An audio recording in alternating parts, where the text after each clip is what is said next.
Pues buenos días a todas y a todos. Bueno, es obvio que nos honra con su presencia Pedro Duque. Me vas a permitir, Pedro, que antes de presentarte, que será relativamente fácil, ya te lo adelanto, pues dé unas pinceladas sobre el contexto del evento, por qué estamos aquí, ¿no? Y es que quiero empezar diciendo que en 2020, como bien sabéis, el Consejo se hizo un poquito más mayor, más maduro, y cumplió 40 años. 40 años de servicio a la sociedad en lo que a nosotros nos corresponde, que es la seguridad nuclear y la protección radiológica. Y tengo que decir que, aunque yo no estaba ni siquiera aquí en España, el Pleno en ese momento, y se lo agradezco, pues tomó la decisión de, entre los actos de celebración del 40 aniversario, del 40º aniversario, pues quiso restaurar el ciclo de conferencias científicas y técnicas que en un tiempo remoto ya también habíamos realizado y que dan, digamos, mucha visibilidad a la casa. Bueno, desgraciadamente también la pesadilla de la COVID-19 pues afectó a este intento, a este proyecto, y no se pudo realizar. No se puede realizar en tiempo, pero este es el momento en el que, como muchas otras cosas, pues estamos aprovechando que podemos volver a la normalidad, a esta nueva normalidad en la que nos hemos empeñado retornar.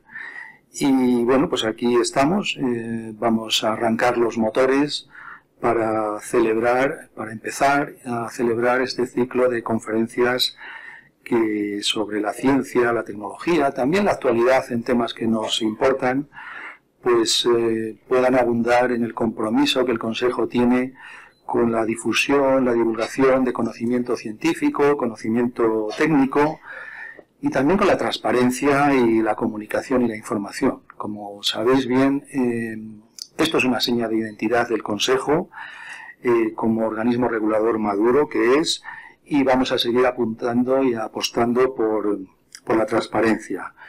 Bien, para rearrancar estos motores, pues tenemos hoy la suerte de contar ni más ni menos que con la figura de Pedro Duque, que, sobra decirlo, es un gran científico, es un gran técnico, y yo creo que puedo también decir es una gran persona y una gran personalidad ampliamente reconocida. Así que en nombre del Consejo de Seguridad Nuclear, Pedro, permíteme darte una calurosa bienvenida. También el agradecimiento por la generosidad que has tenido en dedicar un tiempo de tu calendario, seguramente muy complejo, y honrarnos aquí con tu presencia hoy en esta institución en la que nosotros, como bien sabes, fundamentamos nuestro servicio en el conocimiento científico y tecnológico y técnico. Así que nos viene muy bien que el primero en la serie de las conferencias seas tú. Bueno, voy a intentar presentarte, voy a glosar solo algunas de las, digamos, cualidades y cuestiones que te adornan. Pedro Duque es ingeniero aeronáutico por la Universidad Politécnica de Madrid. Es de sobra conocido que, en fin, lo que más se conoce de él es que fue el primer astronauta español que viajó al espacio, y lo hiciste en dos ocasiones, en el 98 y en el 2003. La verdad es que yo creo que para todos los que estamos aquí, aquellos fueron momentos muy especiales, fueron como una especie de soplo de aire fresco en el pulmón de la ciencia y tecnología españolas, desde el punto de vista de que, bueno, el país había normalizado en muchos ámbitos, pero también necesitábamos un cierto reconocimiento y una cierta reposición en el mundo de la ciencia y la tecnología. Y tú representaste esto para muchos de nosotros, que nos vimos identificados y que vimos que los profesionales que nos dedicamos a esto, pues, bueno, retornamos al mapa de la, digamos, universal de la ciencia y de la tecnología, y yo creo que hacerlo a través del mapa espacial, no sé, yo no conozco mucho de esto, pero supongo que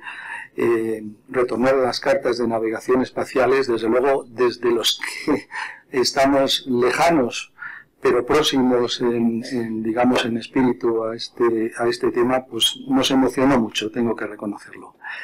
Bien, has tenido una brillante carrera profesional, yo creo que ha estado las dos cosas, ampliamente reconocida y justamente reconocida. Y esto es muy importante porque estas dos circunstancias no se dan siempre, así que yo creo que es importante reconocer que atesoras premios de todo tipo. Voy a citar algunos porque creo que son muy reveladores de ese reconocimiento, como el Príncipe de Asturias de Cooperación Internacional, que recibiste en 1999, la Gran Cruz del Mérito Aeronáutico, el Premio Nacional de la Sociedad Geográfica Española y la Medalla por Méritos en la Exploración del Espacio de la Federación Rusa. Hombre, yo sé que hablar de Rusia en estos momentos es algo complicado.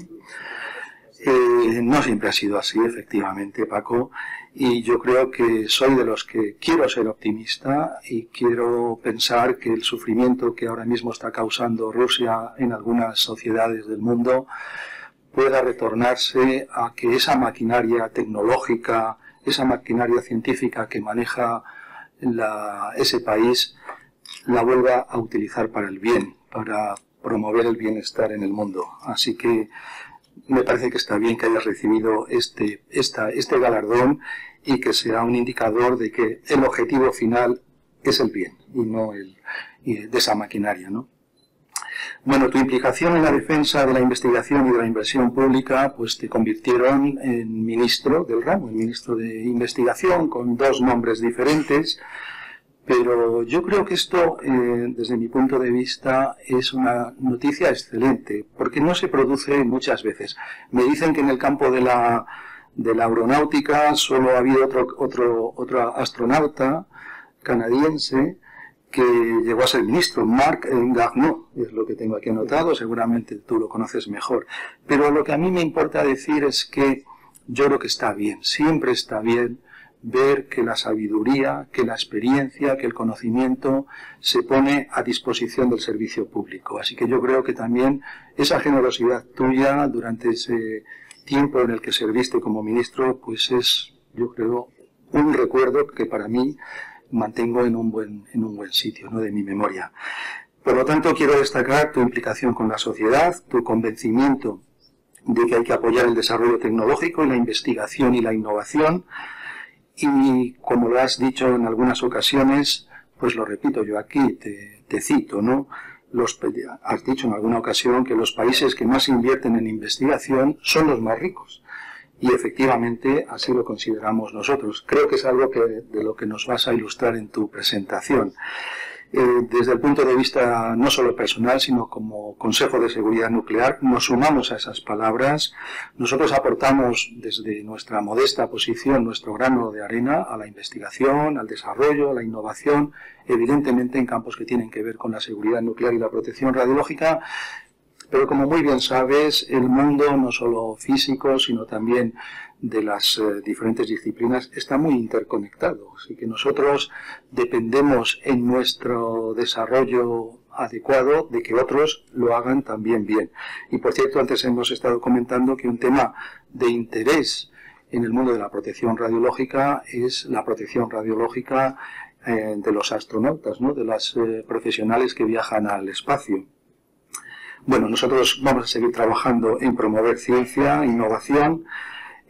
Creo que es un buen elemento para conectar no solo con los profesionales de los diferentes campos, sino con la sociedad, ¿no?, para asegurar que caminamos juntos el camino la senda del progreso y del bienestar.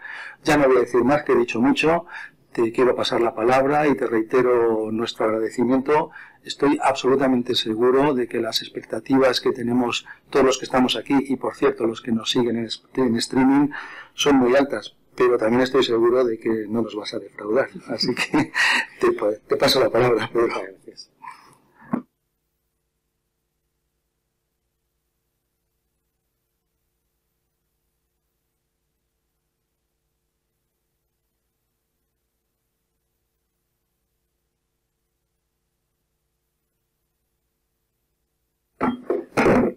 Así que empiezo por aquí. Pues buenos días a todos. Que falta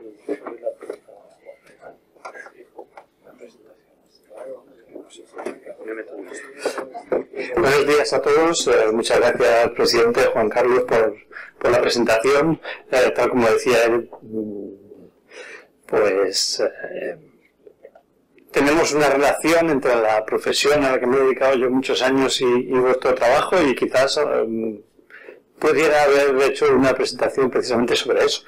Pero se acaba enseguida realmente toda la idea, así que luego la podemos ver en las preguntas y poco puedo mostrar yo que sea visual tampoco con el tema de la radiación, más que inventarme, no sé, dibujos y todo eso, que la radiación, como sabéis, se ve poco. Y yo creo que también es muy importante permanentemente estar incidiendo en lo que también decía el presidente, que es: no existe ningún motivo por el cual España y el talento español no puede estar a la cabeza de muchas cosas, y en particular del desarrollo de innovaciones y nuevas empresas, nuevos productos y productos innovadores. Y bueno, más o menos por ahí va el tema de la conferencia. Poco de espacio y mucho de ministro, entonces en este caso todavía me estoy descomprimiendo, pero creo que me resulta mucho más no sé cómo decir, me resulta mucho más efectivo desde el punto de vista de influir, si trato de influir en cómo yo creo que deben formarse las políticas públicas de ciencia e innovación de tal manera que podamos conseguir el otro más importante objetivo, que es darles oportunidades lo mejor posibles a las nuevas generaciones y reflotar, digamos, la economía del país en base a innovación.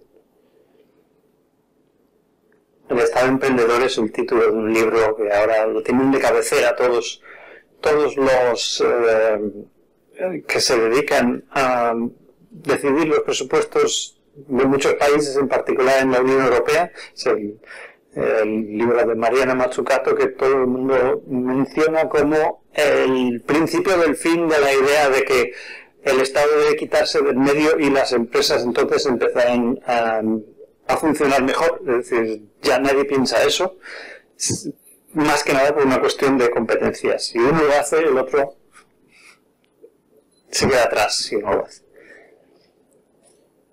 Hablo bastante durante el tiempo de ministro, imaginaos las veces que he tenido que hablar de esto, con la gente que se dedica a la ciencia, tanto en los centros científicos como, digamos, que están específicamente dedicados a ello, como en las universidades.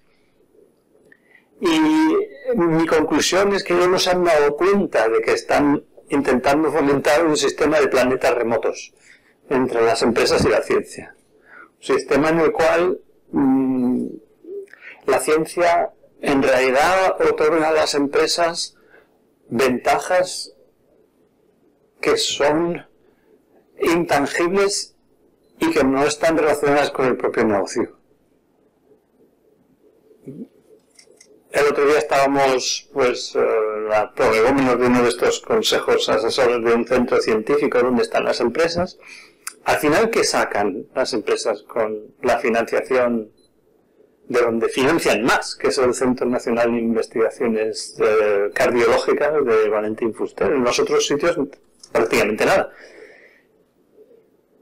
No sacan inventos que después puedan aplicar, porque son las empresas del IBEX, todas estas cosas. Entonces, ¿qué sacan? Prestigio, que se hagan fotos los presidentes de las empresas con científicos y con gente de bata blanca, como Iva Yermen, y poner el logo, digamos, en la puerta. Eso para una empresa pues tiene un cierto valor, pero no es lo que una empresa verdaderamente necesita en un sistema científico.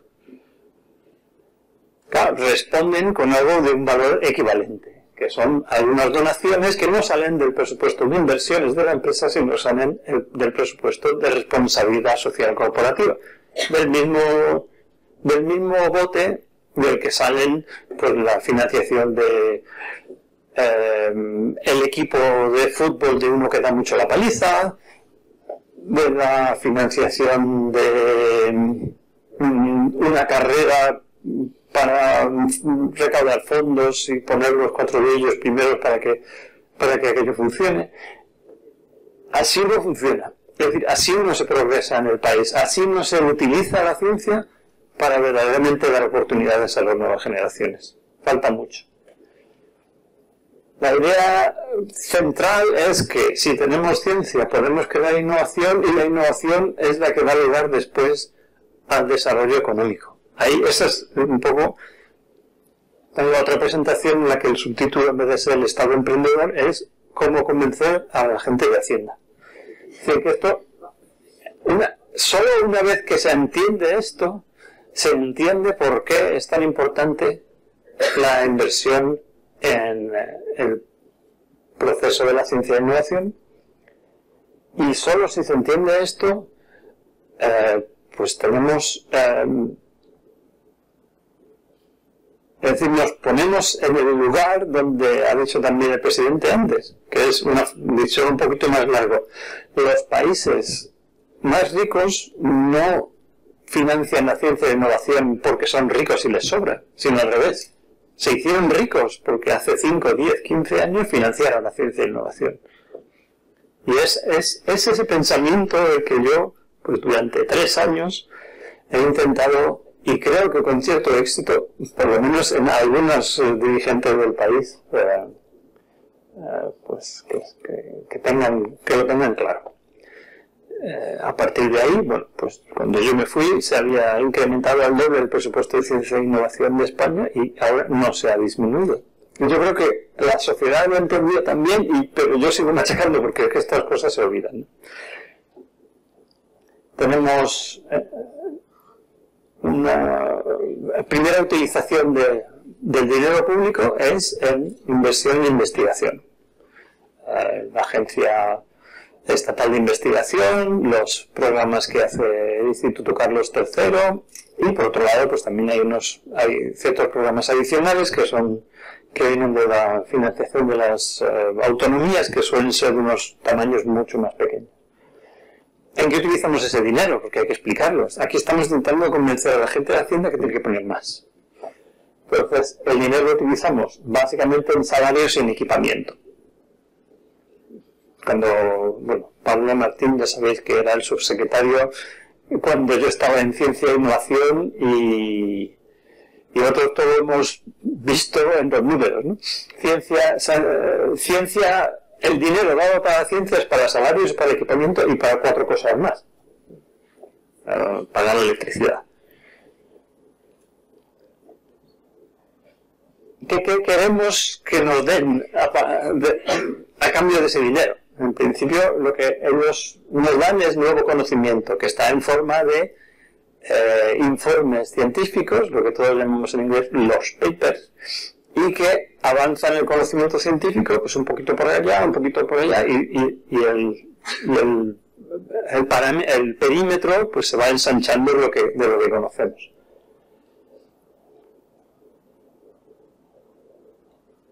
Ahí se podría quedar, y en muchos países se queda ahí, y ya ni nada más, y nada retorna.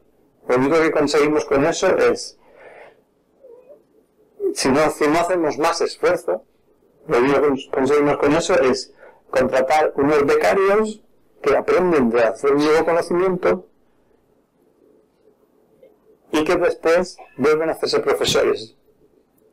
Por lo tanto, solo hay un flujo, no hay retorno del flujo. Y es dificilísimo explicar por qué hay que poner más dinero. Lo que queremos es esto, que el nuevo conocimiento dé lugar a desarrollos tecnológicos. Ahí estamos hablando de cosas que son más cercanas de las cosas de comer. Si hago un programa que financiado, por ejemplo, por la Agencia Estatal de Investigación en cuestiones de microbiología y tratando de entender mejor cómo se encapsula un ARN para que pueda ser absorbido por las células. Si eso da lugar a una tecnología, es decir, terminamos por tener el bote que encapsula el ARN en las células, eso es desarrollo tecnológico y eso empieza a tener su valor en dígitos. Que puede ocurrir que de ahí salgan patentes que pueden, digamos, arrastrar un cierto retorno hacia los fondos públicos en algún caso. Normalmente en España eso se ha conseguido un total de unas 0 veces. Es decir, las patentes que se hacen por parte de las universidades o los centros de investigación normalmente lo único que retornan es un poquito de dinero para meterlo ahí. Pues sigue habiendo un flujo neto de fondos públicos hacia la investigación. No se consiguen grandes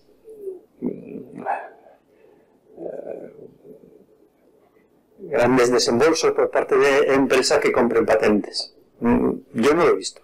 Y si alguien me lo puede explicar, mejor. Pero vamos, yo lo he preguntado mucho.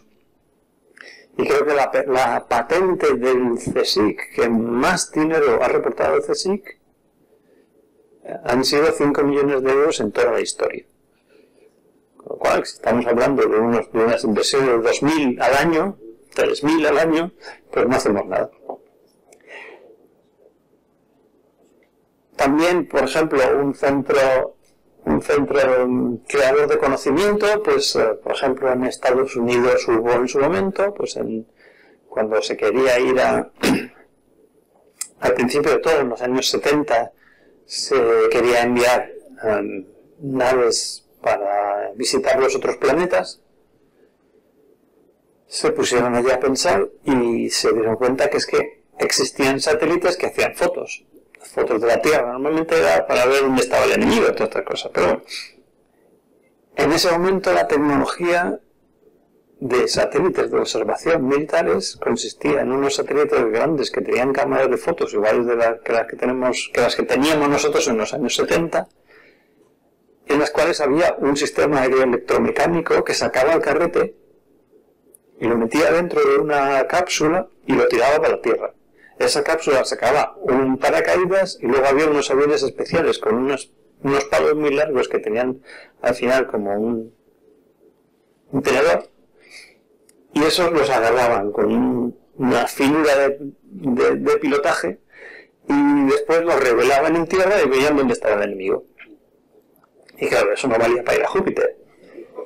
Así que se sacó, bueno, pues se puso a la gente a trabajar y desarrollaron lo que ahora mismo conocemos como el chip CMOS, que precisamente lo llevamos todos en el bolsillo ahora mismo, en los móviles. Y se pensó, bueno, pues vamos a sacar esta patente. Lo patentaron, empezaron a ofrecerlo para ir a las industrias, daban un poquito de dinero. Así no ganamos nada. Y de hecho no conseguimos, incluso hay otro efecto que se quiere y que es muy difícil de conseguir con el tema este de desarrollar solamente las patentes, que es que el conocimiento y el desarrollo tecnológico lo use alguien. Así que, bueno, pues uno que estaba por allí en California, que estaba dentro del tema de la NASA, pues se hartó de que nadie quería su patente, que al final las empresas no estaban interesadas, y creó una empresa que comercializaba los CMOS. Esta parte roja casi es lo más crítico. Aquí es donde hay que incidir más. Esto es lo que verdaderamente en países como el nuestro tarda o ocurre con menor frecuencia. Que se crean empresas, pero bueno, no estamos hablando de los famosos spin-off de la universidad, que son en un porcentaje altísimo algo muy formal. Es decir, es como una empresa que está el catedrático y un becario, y el catedrático tiene 2 tarjetas. Eso lo he visto por todos lados. Así, eso no es. Se trata de que sean empresas nuevas que tengan crecimiento, que tengan exportación. Muy importante de la exportación. No hablamos mucho del tema de la balanza de pagos externa, pero ahora mismo, por ejemplo, España está exportando muchísimo más, hay una balanza de pagos externa positiva, y en el momento que había pues todos estos supuestos grandes crecimientos económicos, en el momento este de la burbuja, la balanza de pagos era enormemente negativa. Yo leía el The Economist, la tabla que venía al final, y estaba alucinado. ¿Cómo puede ser que España esté?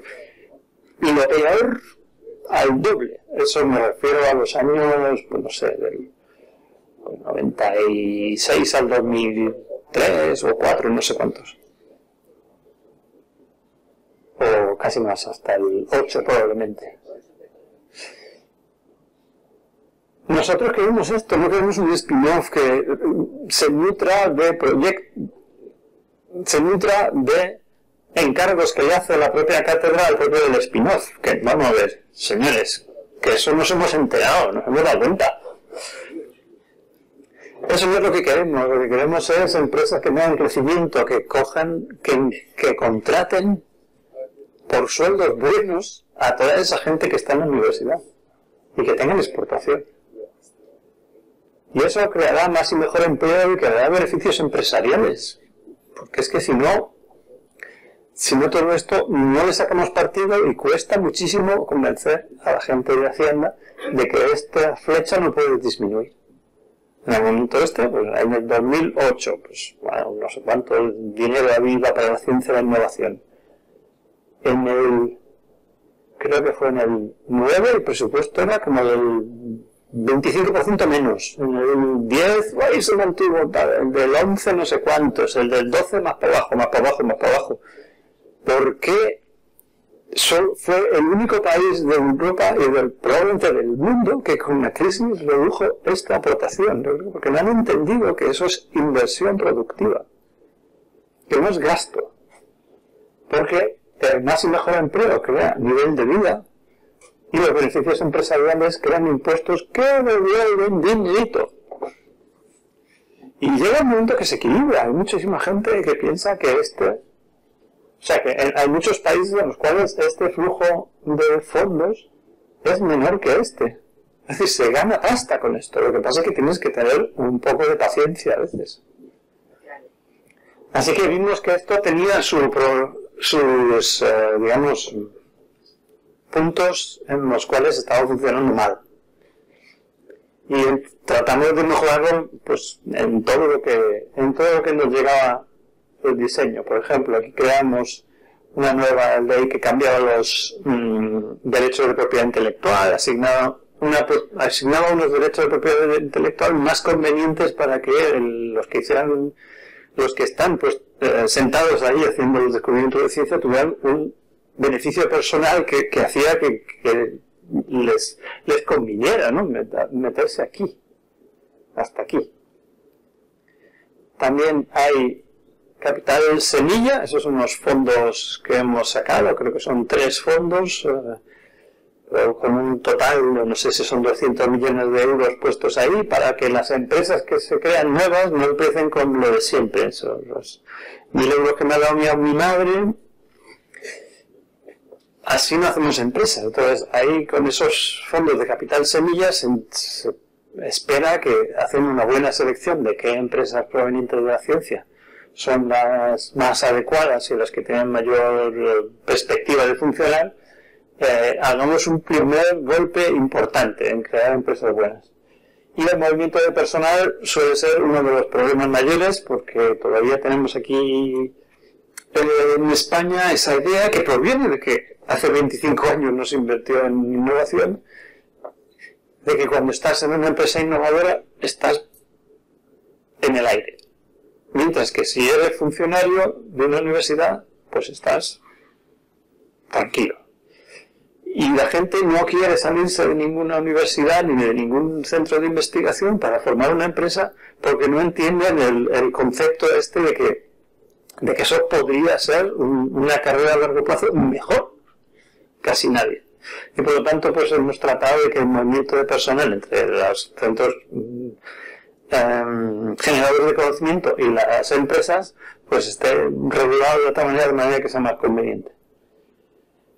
Y luego aquí, una vez que creas la empresa nueva, la creas bien con tu capital semilla, no es suficiente, se necesita que crezcan. Normalmente las empresas estas, pues si están bien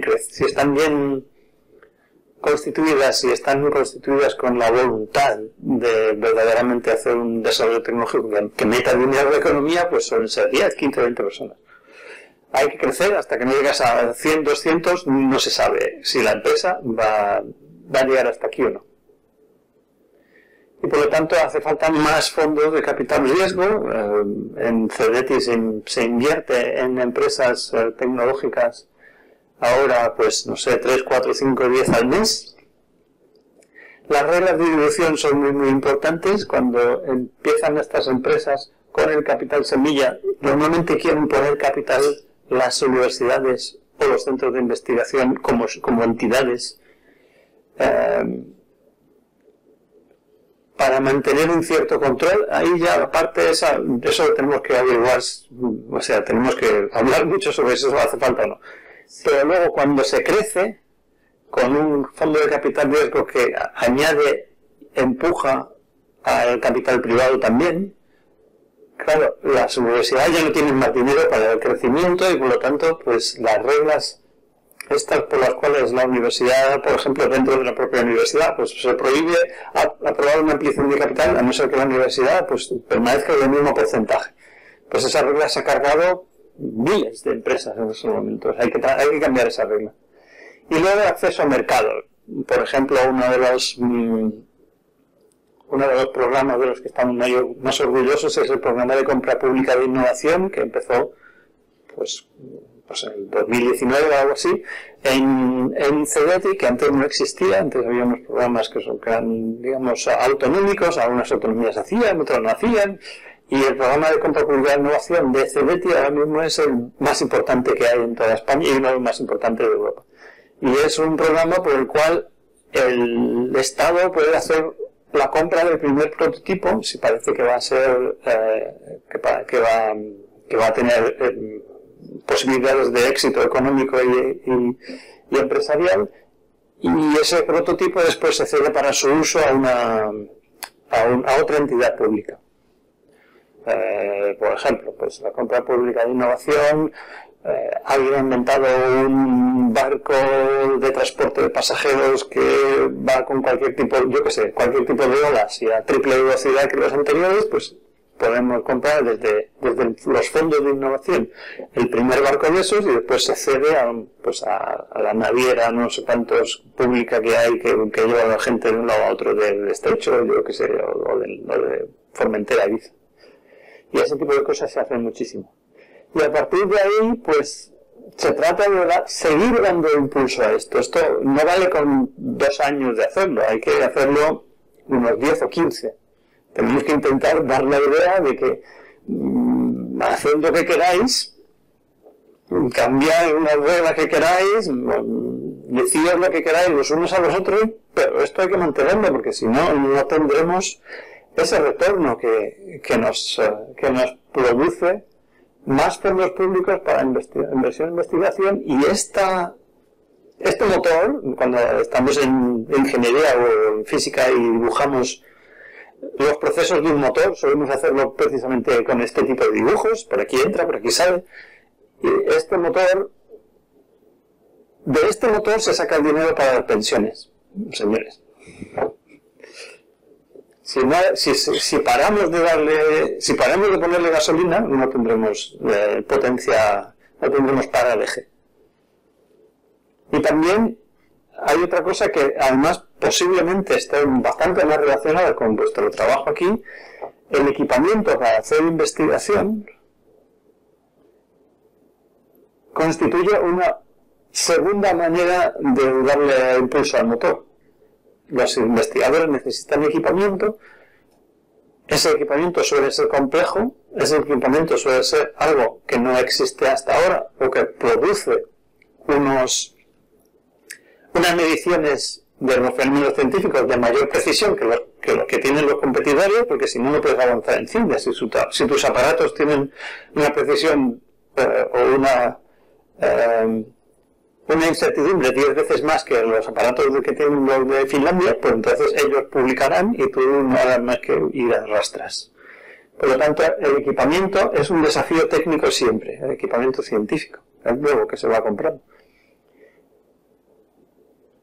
Este dinero que ponemos en equipamiento lo podemos utilizar también para fomentar la industria de la ciencia, es decir, que cada equipamiento de estos, cada dinero que se pone en ello, alguien esté mirando a ver esto para qué podría valer, en dónde podemos impulsar para que esta nueva tecnología desarrollada para hacer ciencia se pueda convertir en un producto, nuevamente, un desarrollo tecnológico, en un producto que pueda meterse en el mercado.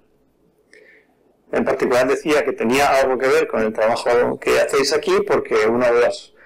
Esto, por ejemplo, esta flecha es todo el dinero que metemos en la Agencia Europea del Espacio, va ahí. Los científicos quieren un telescopio de rayos gamma, aquí hay un desafío técnico, no existe, alguien se pone... a ver, los rayos gamma, ¿cómo se hace para, digamos, detectar de dónde vienen? No está complicado, con unas matrices metálicas, con unas sofisticaciones técnicas. Entonces alguien del CEDETI, todo tiene que estar más o menos centralizado el uso de dineros para que el mismo que da dinero para el equipamiento científico después pueda hablar con alguien que está en la misma oficina, que es el que se piensa si esto podría tener un valor en el mercado y empezar a impulsar por ahí, ¿no? Todo eso es muy importante. Eso en España pues está en el CEDETI. Y esto para los satélites de rayos gamma o para los nuevos detectores o equipamiento técnico para el acelerador de partículas de CERN, para el cual pues también ponemos un montón de dinero aquí, que viene por supuesto de nuestro fondo público, no sé si son 70 millones al año, que es un pastón. Pues alguien se ocupa, y hemos hecho varios ejemplos muy señalados de que si la industria española va a proporcionar una solución a un desafío técnico del acelerador de partículas del CERN, que eso tenga tirada para afuera. Es decir, que si tú desarrollas una cosa para el CERN, te valga para radiografías, te valga para, no sé, para lo que sea, para modificación de materiales utilizados, yo que sé, en motores de algo.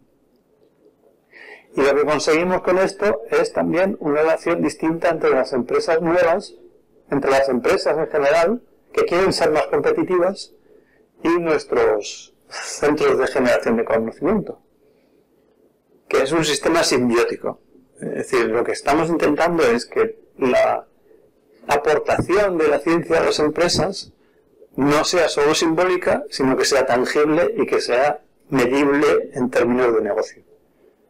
Nueva tecnología, nuevos productos, mejora de lo que tienes, reducción de costos de producción, aumento del precio que puedes pedir por el producto, puesto que tiene mejor tecnología. Una vez que esto lo vamos consiguiendo poco a poco con cada una de las industrias, entonces, claro, las empresas retornan de una bolsa mucho más grande de dinero, que es la de inversión y los encargos en I+D. Y las empresas empiezan a confiar en nuestros centros de conocimiento para resolver sus problemas técnicos, para crear nuevos productos que luego se venden por mejor dinero.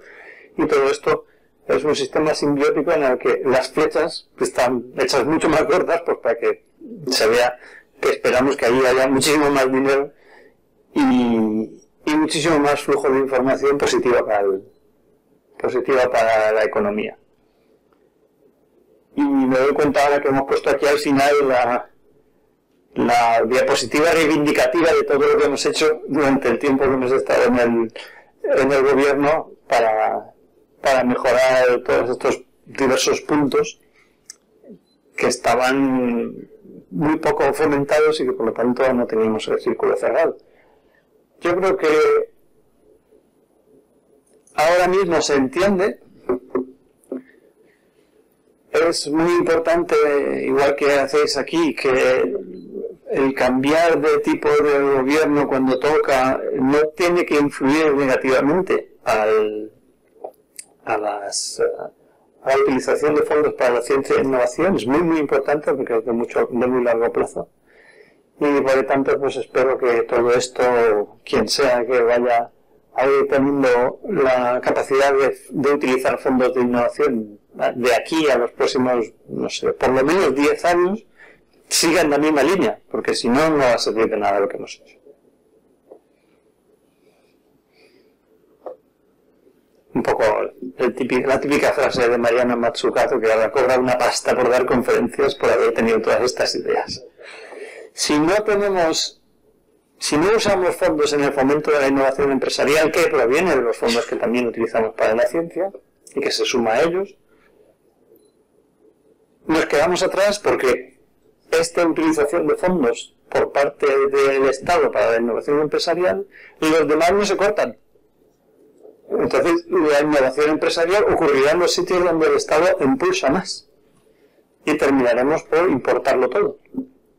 Ahora estamos en una casi vorágine de cambiar todo a energías renovables, sostenible, no sé qué, si nos sobra guardar un hidrógeno.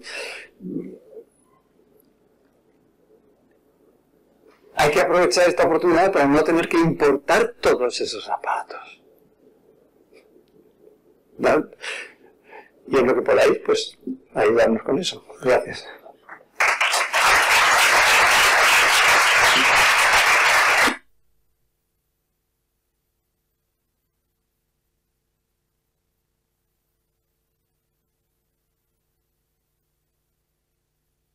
Bueno, pues muchas gracias. Como esperábamos, ¿no? No solo no nos has defraudado, sino que yo creo que nos has despertado mucha curiosidad en muchos ámbitos. Yo tengo algunas preguntas, pero como me toca moderar la mesa, no quiero monopolizarla, ¿no? Así que prefiero empezar dando la palabra tanto a los que estáis aquí, como creo que también podéis hacer preguntas por la vía del streaming. Os pido por favor que cuando os dé la palabra os identifiquéis, más que nada por deferencia a nuestro invitado. Tengo dos ahora mismo solicitadas, tres. Primero tenemos aquí a Paco Castejón, luego Nieves, ¿vale? Luego. Entonces, por favor.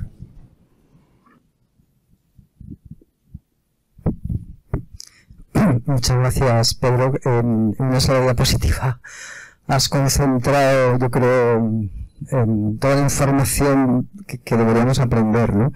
Yo tengo la suerte de haber vivido parte de ese círculo y de haber contribuido, pero yo creo que además del tema de los fondos, hay que hablar de algo que quizás también se ve a largo plazo, igual que los resultados de ese motor virtuoso que has dibujado, que son los cambios culturales necesarios tanto en el sistema científico como en el sistema empresarial español. Y fíjate, yo que era un superfísico teórico de ciencia básica, al final te remangas y vas buscando que los resultados de investigación tengan aplicación para la I pequeña, para la innovación. Ese cambio hay que hacerlo, hay que probarlo. En algunas instituciones estamos avanzando, creo que tú has dibujado hay algunas que efectivamente han contribuido, pero en otras, no voy a decir nombres, para que nadie se ofenda, creo que es imprescindible. Y en la empresa igual, hay empresas de innovación que son punteras, están en primerísima línea y lo ven como tú, ese círculo, pero otras no, hay que convencerlas, tampoco voy a decir nombres para que nadie se ofenda. Entonces, creo que sería necesario hacer una acción, en fin, emprender acciones en ese campo. No sé cómo lo ves y qué cosas podéis hacer.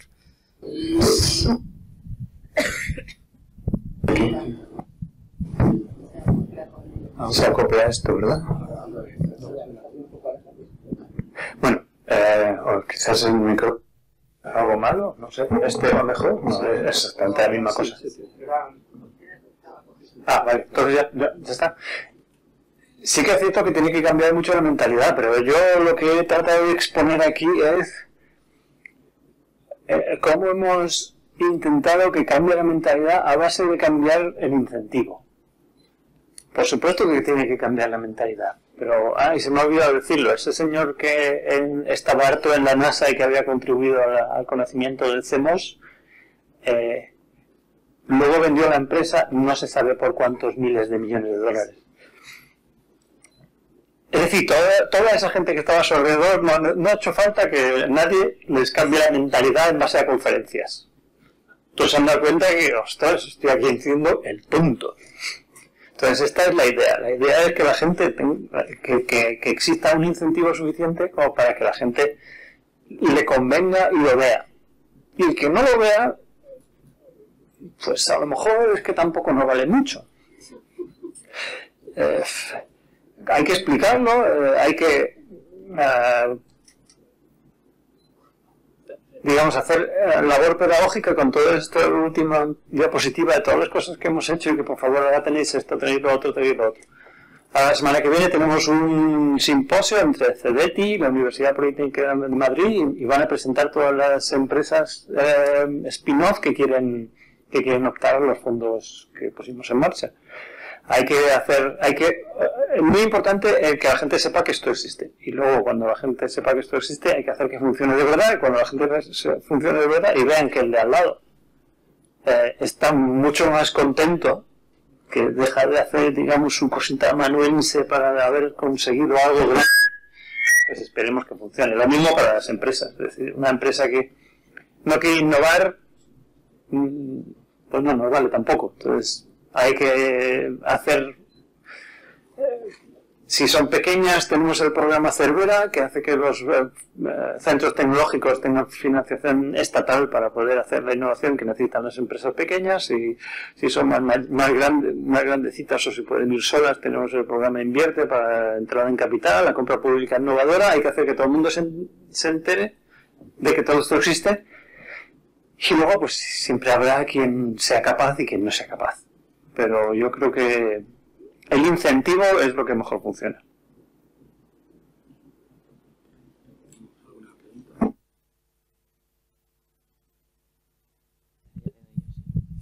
Bueno, muchas gracias por la interesantísima conferencia. Soy Nieves Sánchez, geóloga, trabajo en temas de I+D aquí en el Consejo.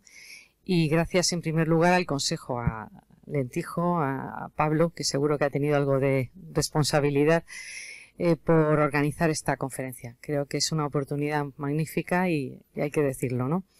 Yo quería plantear dos temas que me parecen muy importantes, y es, bueno, por un lado la implicación de la sociedad, que de alguna manera haya más reivindicación de la ciencia, y cómo conseguirlo, que no es fácil el reto, porque en general nuestra educación científica todavía es mala, en mi opinión, creo.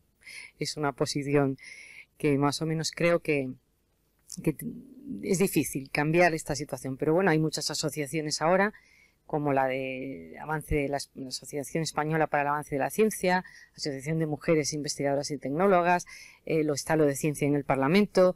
Hay muchas iniciativas y de alguna manera cómo conseguir que la sociedad reivindique, igual que reivindica otras cosas, conseguir ese cambio, ¿no? Hay que hacer una reflexión al respecto. Y por otra parte, quería también una reflexión respecto a lo que es la cultura del riesgo, la diferencia cultural entre los americanos y los europeos en esa posición, porque muchas veces, bueno, esto de la ciencia es precisamente hacer algo sin saber lo que va a salir.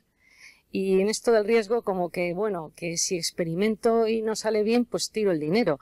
En esto tenemos, creo que, una diferencia importante en la forma de trabajar el riesgo, ¿no? Y querría también ahí una reflexión. Muchas gracias. Sí, en cuanto a el impacto en la sociedad y todas estas todas estas asociaciones han venido a verme y decirme lo mal que está la cosa y lo mal que nos va a todos, ¿no? A mí, mi reflexión sobre esto es que tengo que intentar convencer de que los argumentos no deben ser ¿cómo decirlo?, morales o éticos. No existe un motivo ético de que los gobiernos tienen que poner más dinero en ciencia. Y es que todo el mundo está así. Es que dicen, es que la ciencia, ay, los pobrecitos. Aquí no estamos hablando de eso. Tienes que enseñar que si fomentas la investigación especulativa correctamente, pero después tienes todo el resto de mecanismos e incentivos para que todo esto se convierta en valor económico, que eso conviene. Pero todas esas asociaciones suelen tener una aproximación muy de pedigüeño y muy de apelar a la ética de los gobernantes.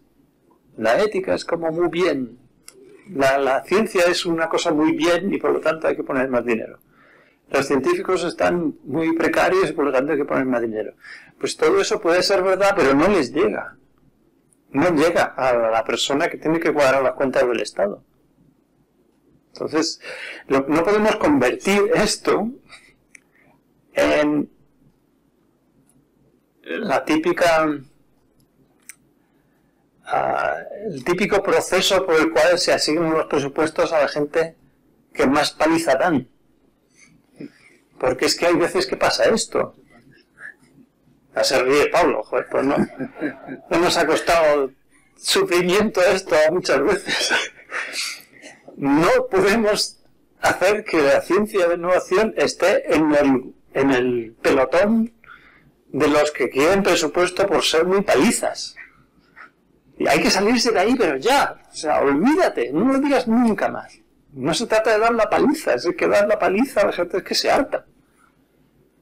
Y dicen, pues verás al año que viene como no des la paliza, como te voy a recortar. Esta es la cuestión. Porque no fomentamos la inversión en ciencia e innovación diciendo que es algo que conviene a todos. Parece ser que lo estamos haciendo porque les conviene a los científicos. Y se convierten en un colectivo. Anda que no hay colectivos. Que todos quieren su dinero. Y bueno, muchos tienen su razón de ser. En muchos hay verdaderamente consideraciones éticas y morales de que el Estado se tiene que dedicar a ciertas cosas y tiene que dedicar dinero a ello. Pero la ciencia, la innovación tiene que salir y tiene que no ser un colectivo. Yo creo que eso es muy importante. Pero me cuesta muchísimo, no te creas. Porque, claro, la gente hace esas afirmaciones que dicen necesitamos más dinero para investigar el cáncer de no sé qué, porque ese dinero de la investigación nos va a curar a todos. No te va a curar. Lo que te va a curar es que haya una empresa que ponga una medicina en el mercado. Y de ahí tira para atrás. Todo ese tipo de argumentos que yo los tenía, en otra presentación de estos los tenía, los argumentos esos que... Fuera las empresas de la universidad. Entonces, ¿dónde quieres que vayan a trabajar los alumnos? La gente es que está fatal. Entonces, hay que evitar ser un colectivo. Eso es mi recomendación, la frase más corta que lo puedo decir. Y había una segunda cuestión, pero... la cultura del riesgo. Yo también es cierto que ahí creo que los incentivos es lo que mejor funciona. Es decir, cuando veas 3 o 4 catedráticos que han creado una empresa en la cual se ha contratado a todos tus ayudantes de laboratorio que tienen un sueldo triple que el tuyo, y todos los siguientes becarios también están trabajando ahí, están encantados, han puesto una cosa en el mercado, salen en la tele y les dan el premio Princesa de Girona, verás como la gente empieza a cambiar su cultura del riesgo. También es cierto que mientras se cambia la cultura del riesgo, por eso hemos puesto todos estos fondos públicos, la gente pues sabe que se está arriesgando menos, porque si como entra un fondo público con el 50% de ampliación de capital, pues ya empieza a ser menos riesgo, ya empieza a haber alguien que nos protege un poco. Esas cosas hay que hacerlas en el ínterin, ¿no? Pero sí que casi el mayor cambio que creo que hay que hacer en la mentalidad relativa a la cultura del riesgo es el cambio en las grandes fortunas. Las grandes fortunas no han entendido que la mayor rentabilidad está en la inversión tecnológica. Por lo menos aquí.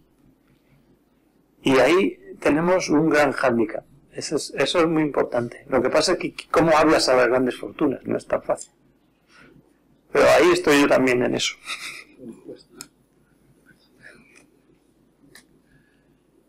No se trata de ponerles impuestos y que los impuestos se metan en la flechita verde de los fondos públicos. No es eso, se trata de que ellos inviertan porque se van a forrar. Esa es la idea. Muy bien, muchas gracias. Creo que teníamos a Arturo y luego, ¿te parece? Por allí atrás, por favor.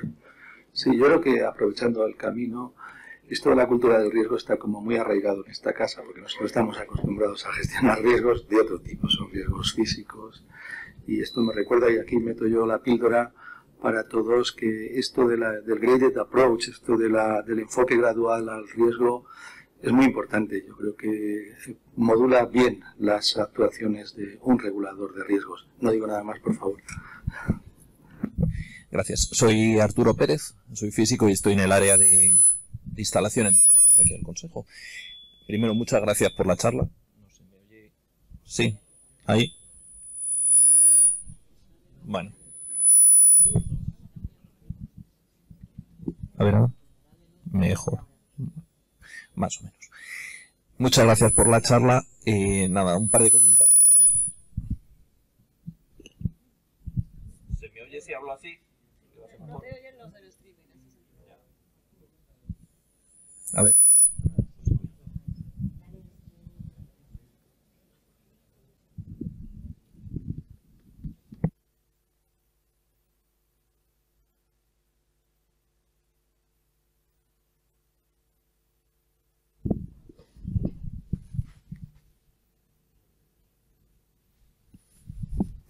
Sí, sí. Ahora.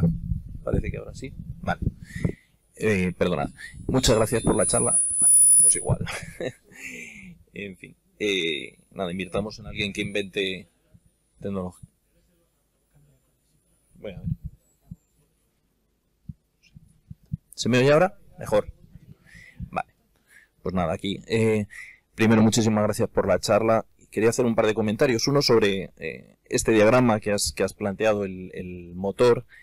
Efectivamente, has hablado de la importancia de alimentarlo en función del beneficio que va a obtener y de cómo fomentarlo por el camino mediante ciertos incentivos. Pero yo creo que sigue habiendo un cortocircuito en la parte esta de transición que tenías en rojo, que no tiene que ver solo con los incentivos, tiene que ver más con la mentalidad, con la cultura y con la complejidad que tiene la administración y la burocracia para facilitar esa creación de empresas. Yo personalmente en un momento dado intenté montar una empresa tecnológica y al final me desanimó, es verdad, pues supongo que no tendría suficiente motivación, ¿no? O suficiente impulso de riesgo, como decía Nieves. Pero a mí me desanimó mucho lo complejo que era montar una empresa, cuando por circunstancias en la misma situación en Estados Unidos estuve y casi salgo de allí con la empresa montada en 2 días y funcionando. Aquí estuve 6 meses dándole vueltas, aprendiendo, intentando entender cuál era el proceso, qué implicaba, qué no implicaba, y fui incapaz. Y yo creo que ya por aburrimiento lo desistí. Bueno, todavía otros factores, por supuesto, pero esa complejidad me parece muy frustrante. Y creo que eso es una parte importante de educación, de mentalidad. Probablemente si en las escuelas desde pequeños nos meten otro tipo de información sobre este tipo de cosas, en vez de la economía que dábamos cuando nosotros estábamos en el cole, que valía para poco, formación práctica de ese tipo, organismos o oficinas de ayuda que tú vayas allí con tu proyecto y te guíen mucho más fácil, que lo sabía, pero al final no concretaban en nada, ¿sabes? Siempre te encontrabas a la intemperie y decías, es que no sé cómo hacerlo, oye, que yo he entendido mi carrera de física sin ningún problema, he desarrollado aquí una tecnología que puede ser interesante y sin embargo me tengo que pegar con esto que me cuesta entenderlo por la dispersión de la información, lo poco clara que es las distintas administraciones con las que tienes que jugar, un montón de historias. El hecho es que aquí estoy, encantado, pero podía estar en otro sitio y yo creo que ese ambiente, ese entorno que no tiene que ver con los incentivos, crea un cortocircuito en ese diagrama importante. Ese es un pues sí, esto, digamos que mucha gente tiene la misma reflexión. Yo me pregunto si no será porque la gente lo que quiere es crear una empresa pero no soltar lo anterior al mismo tiempo. Y eso es lo que lo hace complejo, porque lo que es crear una empresa en España es uno de los sitios más complejos y tal a dos patadas. O sea que no es el problema de crear la empresa, sino el problema de crear la empresa siendo a la vez funcionario. Ese es el problema mayor que yo he visto, no la creación de empresa en sí. No, en este caso eso me queda claro desde el minuto cero. En cuanto hablas con inversores, lo primero que te dicen, yo pongo el dinero, tú pones tu tiempo, fuera de donde está. Eso es así, eso es cierto, efectivamente. Pero bueno, yo creo que en mi situación no fue ese el problema. Yo creo que o sea, para mí era desconocimiento total del mundo empresarial, pero hasta un grado abismal. O sea, que dices, pero ¿qué hago yo aquí? Que hablo con un señor que me dice que va a ser el administrador, ¿qué tiene que hacer? Sí, en eso hemos puesto una serie de reglas nuevas sobre cómo deben funcionar lo que llaman, bastante mal llamado, las oficinas de transferencia de la tecnología de resultados de la investigación, que ahí te ayudan bastante poco en la mayor parte de los casos. Y entonces eso está, también hay una regla que hemos puesto específicamente para esto en la ley de la ciencia, y porque esto lo hayamos visto, ahora estoy recordando exactamente qué era. Y era una regla por la cual los centros de investigación, o varios juntos, pueden crear empresas mercantiles que sean las que verdaderamente hagan la conversión entre los conocimientos científicos y su explotación empresarial. Eso, por ejemplo, está en la Universidad de Oxford, se llama Oxford Innovation. Entonces, cualquiera que tenga algún tipo de descubrimiento que parezca que pueda ser utilizable por parte de las empresas en Oxford, pues va a Oxford Innovation, que enseguida hacen pum, pum, pum. O sea, si es evaluado positivamente, por lo cual lo hacen en una cuestión de días, buscan el capital, buscan clientela y buscan cómo hacer la empresa, y son una sociedad mercantil que después pues pone también parte del dinero, me imagino. Ahora tengo que hablar con ellos, la verdad. En la Universidad Técnica de Múnich también el 20% de las empresas innovadoras de toda Alemania se crean a partir de una sociedad que tienen allí, que se llama Unternehmertum, es una cosa alemana, pero que también funciona exactamente de la misma manera. Eso estoy viendo poco a poco por las universidades, a ver si empezamos a crear eso. Por eso este evento con la UPN, que he empezado con la universidad mía, pero que yo se lo he dicho a todos los rectores que he visto desde el día que salió esta nueva disposición, a ver cómo lo conseguimos. Porque sí que es verdad que si uno dice esto podría ser constitutivo de, es decir, este, digamos, conocimiento podría aprovecharse para crear un desarrollo tecnológico que después fuera vendible, y entonces quiero crear una empresa que sea la poseedora de esta propiedad intelectual, eso, aparte de toda la regla de propiedad intelectual que veo que cambia también, es muy difícil para la persona ladear pues todo el tema del capital mínimo requerido, inscribir al registro mercantil, encontrar inversores iniciales, y todas estas cosas, pues se necesita alguien que ayude en cada uno de los centros de investigación, o uno por región, yo que sé, algo. Falta eso. No necesariamente ligados a la investigación. Es decir, si alguien de la calle quiere montar una empresa por lo que sea, se encuentra el mismo problema ya. Porque es verdad que las universidades tienen sus oficinas que básicamente están centradas en hacer spin-offs, como comentabas, que es una cosa un poco ombliguista que no tiene mucho futuro, ¿no? Pero incluso alguien de la calle que no está relacionado con un grupo de investigación quiere montar una empresa, pues debería tener acceso a esas facilidades. Si tiene algo que ofrecer, pero bueno, si tiene algo que ofrecer en el campo de la I+D, que puede ser el caso, ¿no? Pero vamos, que te aseguro que si alguien fuera de la ciencia de innovación pues se quiere salir de pinche y poner un restaurante que es una empresa, siempre hay alguien que les ayuda, y lo hacen en cuestión de días.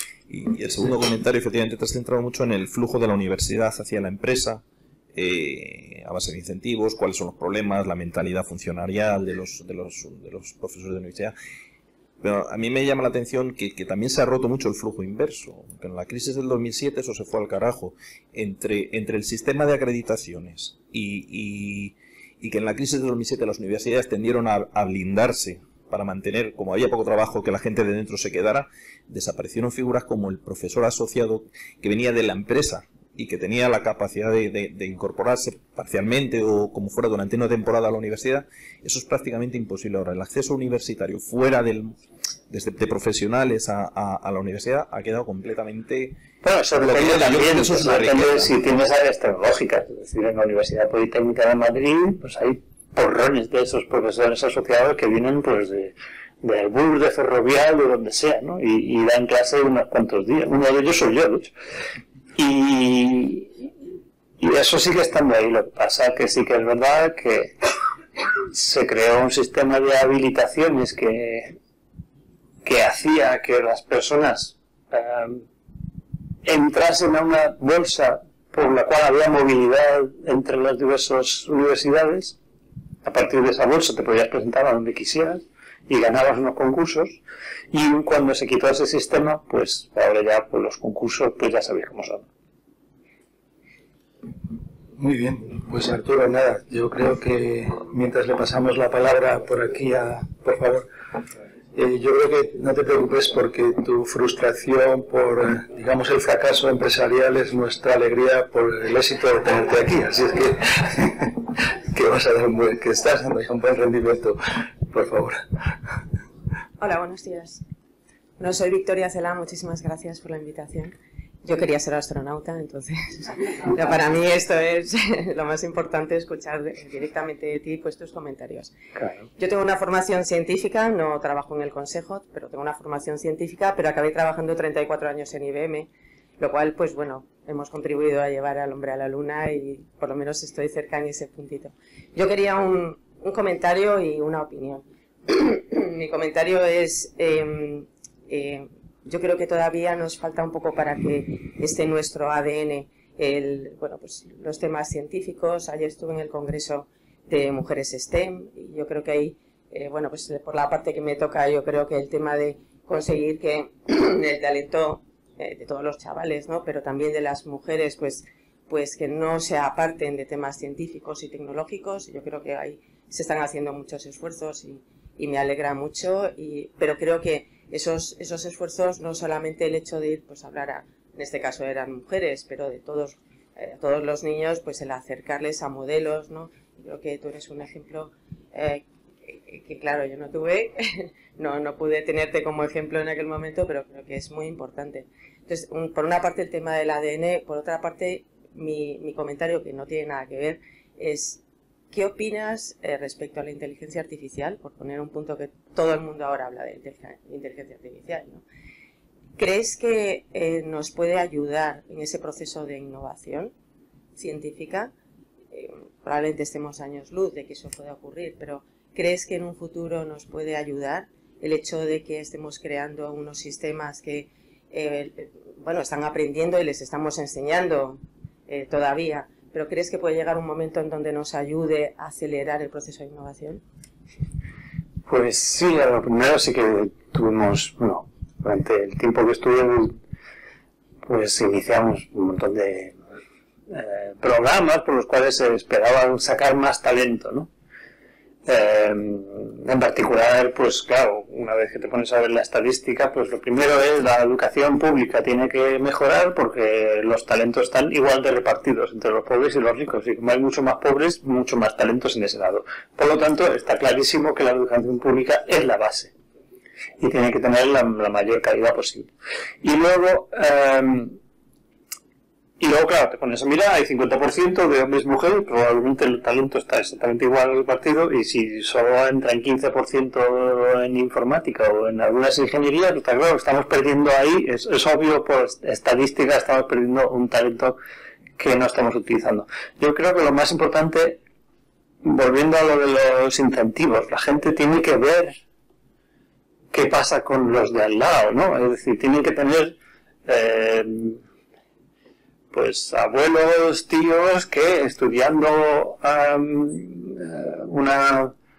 una carrera pues técnica científica puedan contarles a los niños lo bien que les ha ido y lo contentos que están de que lo hicieron. Y lo ves en el Twitter igual, si todos los que ahora mismo tienen la generación de los 35, 40 años, lo que le encuentran a los niños es no estudies ciencias que muy precario, pues aquí no hacemos nada. Volvemos al fomento de la inversión en ciencia por el planiderismo, así no hacemos nada. Lo que tenemos que hacer es que este motor funcione y que vean que uno que estudió, yo que sé, físicas, pues resulta que ahora tiene 100 empleados y todo el mundo está muy contento y está exportando y se le ve que salen los periódicos porque le han dado un premio de mayor, no sé, algo, ¿no?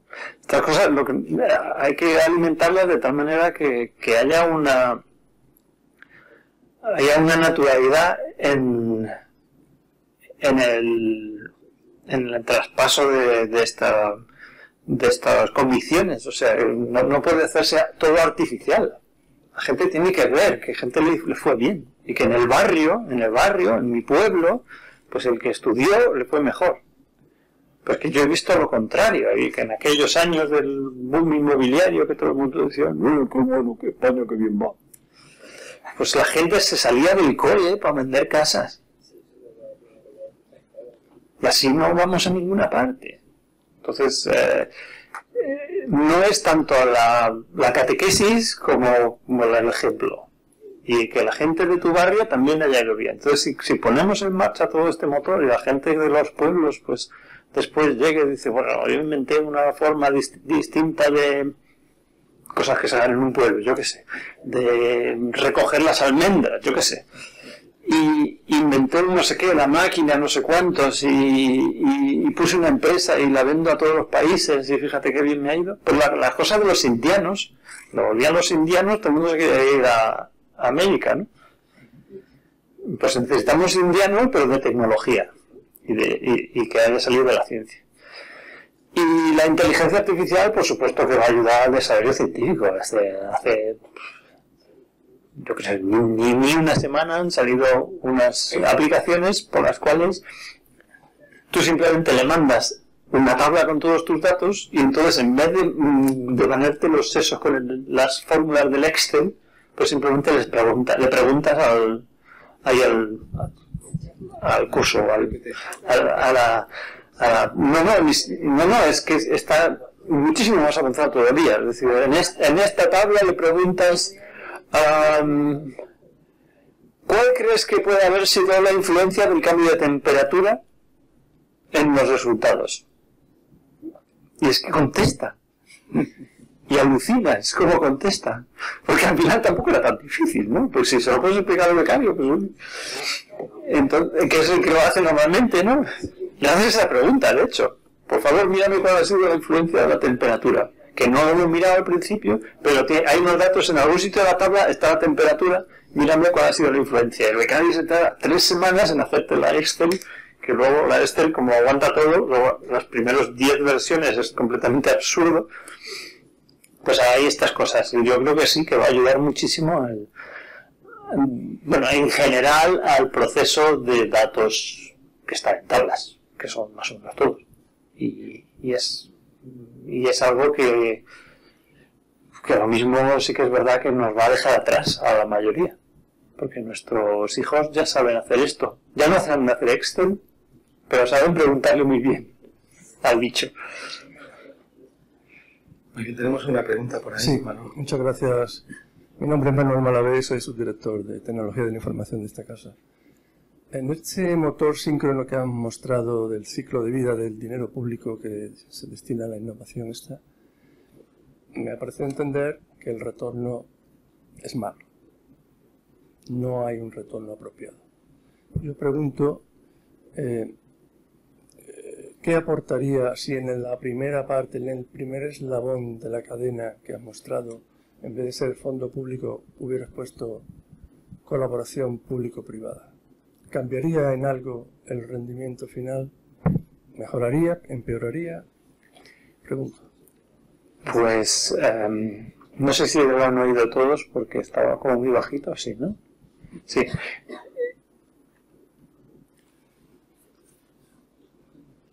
A ver, una empresa no está para financiar cosas por razones morales. El chorro gordo de dinero tiene que salir porque luego viene un chorro más gordo de dinero de vuelta. Si no, no hacemos nada. Esto no, es las reglas que tenemos en la vida, ¿no? Ahora mismo. La economía, el mercado, todas estas cosas. Entonces, esto es el proceso mental por lo cual yo creo que se justifica utilizar dinero público. Y el dinero privado viene en ese círculo, viene cuando verdaderamente se ha producido una tecnología que después merece la pena comprar, merece la pena incluir, merece la pena aprovechar por parte del dinero privado. La única financiación que tenemos ahora mismo, cuando hablamos de cooperación público-privada que financia la ciencia, normalmente suele ser esos poquitos de dineros que dejas que sacas de la bolsa de beneficios después de impuestos que dedicas a responsabilidad social corporativa. Eso es lo único que hay. Y no sé, todo el mundo que habla de cosas de ciencia, sobre todo los investigadores biomédicos, dicen, necesitamos una ley de mecenazgo para que nos den ahí la pasta y bien. No sé si se haría, la verdad. No sé si la gente lo haría. La gente muy muy rica en Estados Unidos dona a los hospitales donde les curaron. Aparte el trancazo de factura que les dieron al principio. Entonces eso a mí me maravilla por qué ocurre. Hay algo de impuestos y de mecenazgo y tal, pero también es cierto que ese tipo de mentalidad no sé si la podemos trasladar aquí, ¿no? Que cuando se juntan los grandes ricos, pues digamos que compiten entre sí sobre quién ha dado más al hospital o algo así. Yo creo que todo eso podría funcionar, pero es enormemente inestable. Y además da un poquito de vergüencilla. Es decir, se trata de que estamos convenciendo de que la utilización de fondos públicos es buena para la sociedad porque retorna fondos públicos en mayor cantidad de los que hemos puesto. Y yo creo que debemos, de momento, solo fijarnos en eso. Y si viene lo demás, pues viene lo demás. También hablo de mejorar la fiscalidad posiblemente de esas donaciones que seguramente solo se van a dedicar a hospitales, pues también podría hacerse.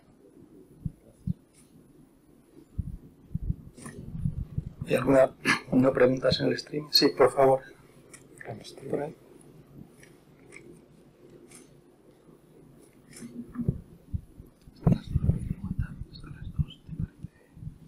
Hola Pedro. Mira, en el año 99 yo salí en un programa de televisión española de Ramón García y me preguntó qué quería ser yo de mayor y tú por aquella época estabas en pleno auge y dije que quería ser ingeniero aeronáutico. Bueno, al final el destino quiso que no entrara allí, hice caminos y al final he terminado aquí, o sea que tan mal pues no me ha ido. Mi pregunta va más bien orientada al Pedro astronauta y quería saber cuál fue tu sensación justo antes de despegar la primera vez y cuál ha sido el recuerdo más bonito que guardas de aquella época. Gracias. Sí, está bien. Si estuviste en Madrid, Caminos es la escuela, yo creo, escuela o facultad de toda España que está más alta en el ranking de Shanghai. Número 6 del mundo. Caminos de Madrid. Bueno, la sensación, pues, muy mezclada, la sensación tienes, obviamente, de prisa, de que tienes que repasar todo, tal, no hay que dejarse nada en medio, todo el rato responsabilidad, pues sabes que todas las cámaras están viendo a ver qué es lo que haces, todo eso, pues todo eso se va juntando, ¿no? O sea, todos los años que tienes de preparación, pues y sirven para que te hayan explicado exactamente todo lo que supuestamente va a suceder y tal, y vas con una sensación no... Todo sirve para evitar la posible sensación de miedo a lo desconocido que podrías tener cuando te montas en un cohete. Entonces, los años están más o menos dirigidos a eso, a que a que no haya una sensación de que desconoces lo que va a ocurrir. Por lo tanto, no hay esa sensación de miedo. Tú puedes estar pues, en la anticipación de qué tal, ¿no? Pero no es lo mismo el que le pones en la cabecera de pista en Garmisch cuando se tienen que tirar y saltar 100 metros con los esquíes. No es lo mismo si acaba de aprender a esquiar que si sabe lo que hace, ¿no? La cantidad de miedo es muy diferente y luego viene la consecuencia. El que acaba de aprender a esquiar probablemente se rompa todo. Porque el miedo te hace ser inoperante. Por lo tanto, pues lo mismo para todos los trabajos que estén unidos a seguridad y a rapidez de reacción. Todos tienen que ser así. La preparación tiene que estar encaminada a que las personas tengan una seguridad, cuanto más seguridad mejor en lo que va a pasar. Pero bueno, sí que tienes un montón de sensaciones encontradas, ¿no? Hay quien tiene un poco más de anticipación, un poco más de tensión, y hay quien tiene poquísimo. Tengo un compañero que se echa buena siesta en las 2 horas que hay entre que te montas, cierran la puerta y encienden el cohete. No los que volaron conmigo, sino otro compañero, ¿no? Y luego habías dicho una segunda cosa. Bueno, sí, es difícil tener recuerdos, es decir, seleccionar un recuerdo, porque todos son recuerdos que ocurren pues bastante rápidamente y todos son muy singulares, ¿no? Yo creo que el recuerdo que suele uno mencionar es la primera vez que miraste por la ventana y viste que ya no era una foto, que estabas tú de verdad allí, ¿no? Y flotando así por la nave, y la sensación esa de que estoy en esa situación que he anticipado durante tantos años y ahora ya sí que estoy aquí, pues es una sensación realmente inolvidable. Y te viene otra vez la responsabilidad, todas las cámaras, tengo que hacer todo en menos tiempo, tal, y te olvidas enseguida. Yo lo comparo muchas veces con las sensaciones de coronar el Everest. Pues si tú has soltado 40.000 euros para coronar el Everest y te han llevado, pues tienes algunas sensaciones místicas.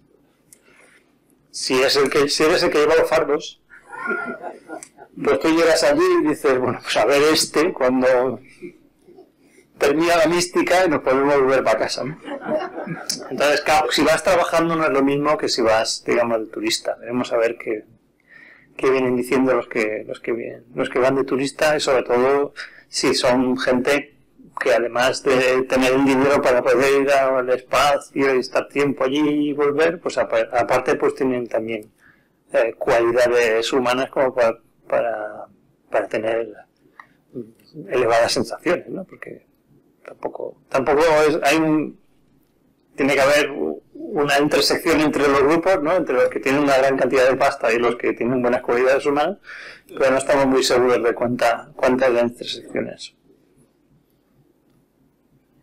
¿Tenéis preguntas sobre el internet? O de no sé? Parece que no tenemos ninguna, a lo mejor, no sé si lo hemos anunciado con suficiencia, pero bueno, no sé, ¿hay alguna pregunta más en la sala? Yo creo que nos habíamos planteado acabar sobre esta hora y no veo ninguna mano levantada. Yo tengo cientos de preguntas, pero como tengo la suerte de seguir un rato con Pedro, y hay una cosa que me han enseñado, que cuando una conferencia es excelente, el orador es excelente, las preguntas son buenas, pues lo único que tiene que hacer el que clausura es no estropearlo, reiterando cosas. Así que yo simplemente quiero reiterar nuestro agradecimiento, Pedro, por tu generosidad, vuelvo a repetir, de estar aquí con nosotros, haber compartido estas experiencias científicas y humanas, que también importan mucho. Y bueno, pues vamos a prometernos a nosotros, a todos, que vamos a seguir impulsando para que no nos pase como con la pandemia, ¿no? Que dijimos, ¿qué hicimos con esto?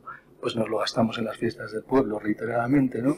Que está muy bien también, pero bueno, a lo mejor hay que aprender de ello y aprender y utilizar ese momento, ¿no? Para el futuro.